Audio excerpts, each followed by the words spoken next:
तो दोस्तों स्वागत है आप सभी का हमारे YouTube चैनल में। दोस्तों आज हम बात करने वाले हैं 2023 की न्यू रिलीज मूवी शहजादी का मूवी एक्सप्लेनेशन। तो दोस्तों अगर आपने हमारे चैनल को सब्सक्राइब नहीं किया है तो सब्सक्राइब कर दीजिए और बाजू में जो घंटी का बटन है उस पर क्लिक कर दीजिए। मूवी के स्टार्टिंग में हम हॉस्पिटल का सीन देखते हैं जहाँ पे मिस्टर रणदीप और वाल्मीकि के वाइफ को डिलीवरी के लिए एडमिट किया जाता है। रणदीप एक मिलीनियर बिजनेसमैन होता है और वाल्मीकि उसका मैनेजर हो, जो पहले अच्छे दोस्त भी हुआ करते थे। अब जब वाल्मीकि को पता चलता है कि उसके वाइफ को बेबी बॉय हुआ है तब वाल्मीकि बहुत खुश होता है। लेकिन जो बच्चा रणदीप के वाइफ यशु को होता है उस बच्चे की सांसें अचानक से फूलने लगती है और नर्स सुलोचना ये देखकर बहुत डर जाती है क्योंकि वो बच्चा थोड़ी देर पहले जिंदा होता है। इसीलिए वो उन्हें बताने के लिए कॉल करने आती है, जहाँ पर वो सारी बात वाल्मीकि को बता देती है। और ये सुनकर वाल्मीकि के शैतानी दिमाग में एक प्लान आता है कि वो अपने बेटे को रणदीप को दे देगा और उसका बेटा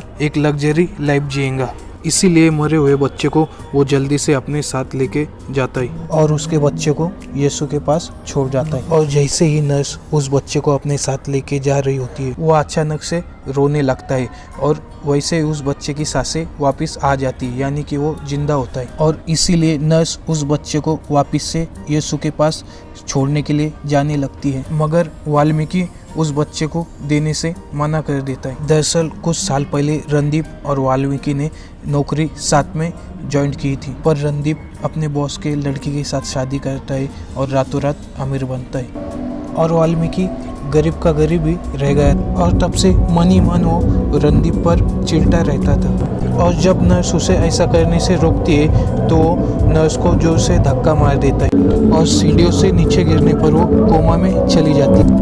और तभी अचानक से वाल्मीकि को पैरालिस्ट हो जाता है और वो लंगड़ा के चलने लगता है और रणदीप अपने बेटे को लेके घर की ओर निकल जाता है। और वाल्मीकि ये सोचकर खुश होने लगता है कि वो उसका बेटा कॉस्टली कार में घूमेगा और लग्जरी लाइफ जिएगा और रणदीप का बेटा गरीबी में जिएगा और इसी तरह उसका बदला रणदीप से पूरा भी हो जाएगा। उसके बाद रणदीप अपने बच्चे का नाम राज रखता है और वाल्मीकि उस लड़के का नाम बंटू रखता है ताकि वो उसके साथ नौकरों जैसा बर्ताव कर सके। और जैसा ब्लड होता है वैसा ही नेचर होता है। और उधर राज वाल्मीकि की तरह बिल्कुल भी पढ़ाई में होशियार नहीं होता है और दूसरी तरफ बंटू रणदीप की तरह काफ़ी इंटेलिजेंट होता है और फिर भी वाल्मीकि बंटू को कभी अप्रिशिएट नहीं करता। अब नेक्स्ट सीन 20 साल बाद दिखाया जाता है जहाँ पर राज अपनी MBA की पढ़ाई बीच में ही छोड़ के वापस आ रहा होता है और इसीलिए वाल्मीकि बंटू को कद्दू लेकर रणदीप के घर आने के लिए कहता है ताकि वो राज की नज़र उतार सके। और जब बंटू कद्दू लेकर आता है तब वो इतने आलीशान घर को देखकर अपने किस्मत को कोसने लगता है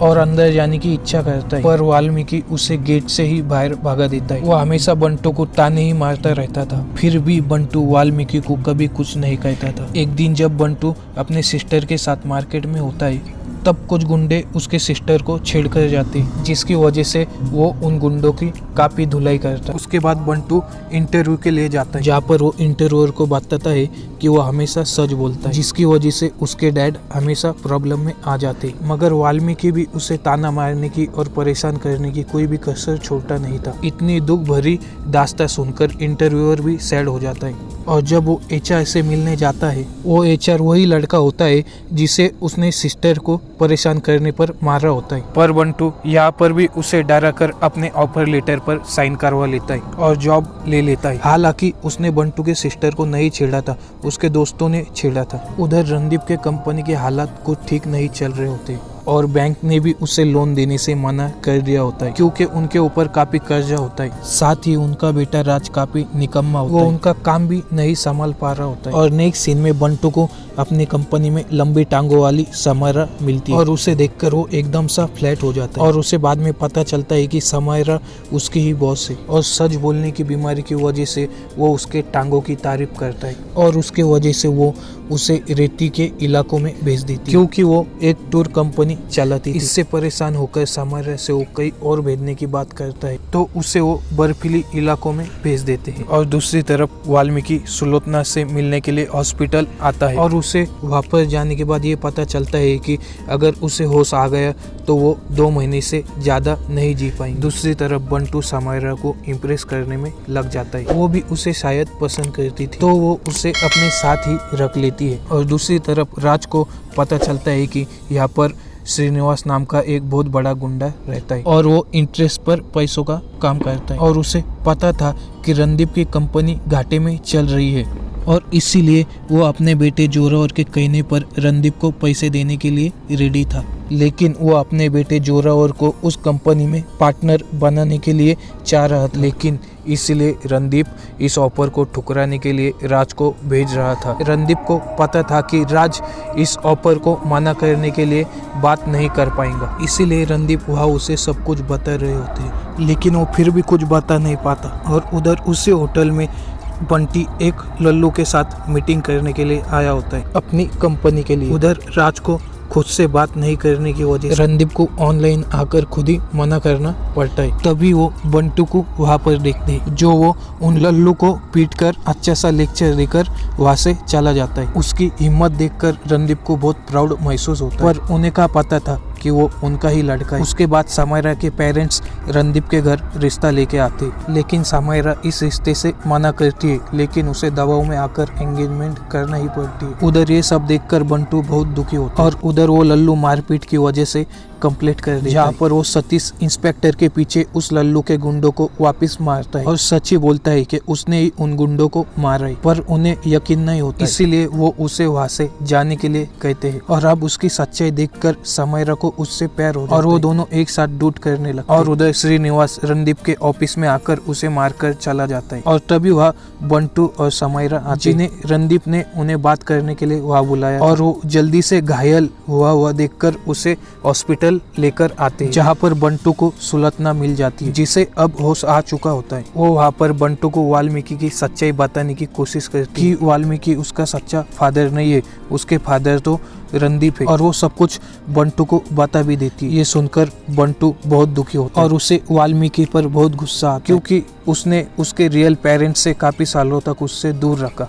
इतना बताने के बाद तो सुलतना मर जाती है और बंटू गुस्से से वाल्मीकि के पास आता है और उसे जोर से एक थप्पड़ लगाता है। और उसके बाद वाल्मीकि को सब कुछ सच सच बंटू को बताना ही पड़ता है। और तब वो बंटू से रिक्वेस्ट करता है कि वो ये बात रणदीप को मत बताए, वरना उसका बेटा महल से सड़क पर आ जाएगा। इसीलिए बंटू अपनी माँ की वजह से चुप रहने का ही फैसला करता है। और ये सुनकर वाल्मीकि बहुत खुश होता है। और फिर रणदीप को हॉस्पिटल जाने के बाद पता चलता है कि उसके फादर की कोई केयर ही नहीं कर रहा है, ना ही उसकी वाइफ यशु और ना ही उसका बेटा राज। साथ ही राज के मामा बैंक के नाम पर अपने कंपनी में झोल कर रहे होते हैं। और ये सब देखकर बंटू को बहुत बुरा लगता है, क्योंकि कोई भी उसके रियल फादर रणदीप के साथ नहीं होता है। अब नेक्स्ट डे बंटू वाल्मीकि से कहता है कि उसे रणदीप के घर में एंट्री लेनी है, ताकि वो वहाँ पर रहकर उसके डैड की केयर कर सके। लेकिन इसलिए वाल्मीकि उसे मना कर देता है। नेक्स्ट डे रणदीप को जल्दी से ठीक कराने के लिए डॉक्टर बंटू को बुलाने के लिए कहते हैं, तो वाल्मीकि मना करने लगता है। लेकिन रणदीप के अंकल के कहने पर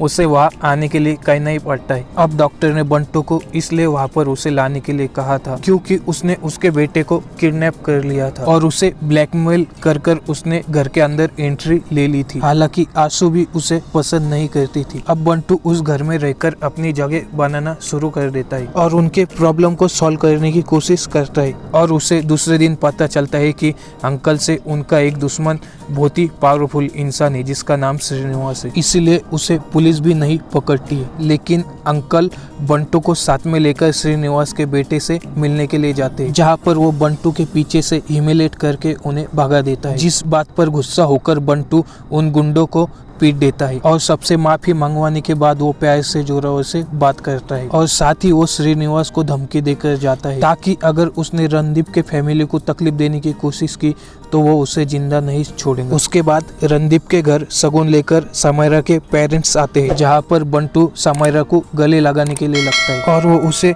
उससे दूर रहने के लिए बोल रहे होते हैं। उसके बाद रणदीप को सिक्योरिटी देने के लिए इंस्पेक्टर आते हैं। बंटू बताता है कि वो रणदीप का असली बेटा है और समायरा उसकी गर्लफ्रेंड है। ये सुनकर वो शौक में आ जाते हैं। उसके बाद रणदीप बंटू को अपने कैबिन में बुलाते हैं और वो बताते हैं कि इस घर में कोई भी उनके प्रॉब्लम को नहीं समझता है। उनके दुख को देखकर बंटू भी परेशान हो जाता है और बंटू उनके सारी प्रॉब्लम को सॉल्व करने में लग जाता है। वो काशी की पोल अंकल के सामने खोल देता है और उनके सारे अकाउंट क्लियर करा देता है। उसके बाद में हिम्मत करके बंटू रसू और रणदीप के रिश्ते के बारे में बता देता है और उन्हें उनके प्यार की अहमियत समझाने की कोशिश करता है ताकि उनका रिश्ता सही हो सके। लेकिन रणदीप ये सुनकर उसे थप्पड़ मारता है और गुस्सा होता है क्योंकि वो यशु के खिलाफ कुछ भी नहीं सुन सकता था। उसके बाद रात को यशु और रणदीप एक दूसरे से अपना दुख शेयर करते हैं और सारे गिले शिकवे मिटाकर एक साथ आ जाते हैं।